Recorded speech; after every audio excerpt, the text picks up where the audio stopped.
14 ফেব্রুয়ারি 2026 প্রধানমন্ত্রী নরেন্দ্র মোদী অসম সফরে পৌঁছে এক নতুন মাইলফলক স্থাপন করলেন।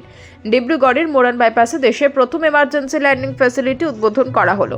জরুরি পরিস্থিতিতে এখানকার হাইওয়েতে সরাসরি যুদ্ধবিমান, কার্গো বিমান ও হেলিকপ্টার অবতরণ করতে পারবে, যা উত্তর পূর্ব ভারতের প্রতিরক্ষা সক্ষমতা আরও শক্তিশালী করবে।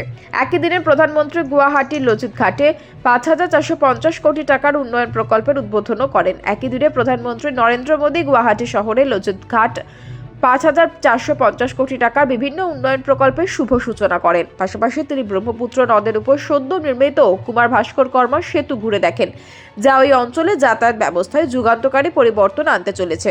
বিশেষজ্ঞদের মতে এই প্রকল্পগুলো উত্তর পূর্ব ভারতের অবকাঠামো ও প্রতিরক্ষা সক্ষমতাকে আরও মজবুত করেছে। রাজ্যবাসীর চোখে এটি কেবল উন্নয়নের প্রতীক নয়, বরং ভবিষ্যতের নিরাপত্তা ব্যবস্থা ও জরুরি পরিস্থিতি মোকাবেলায় সরকারের প্রস্তুতির স্পষ্ট বার্তাও বহন করছে।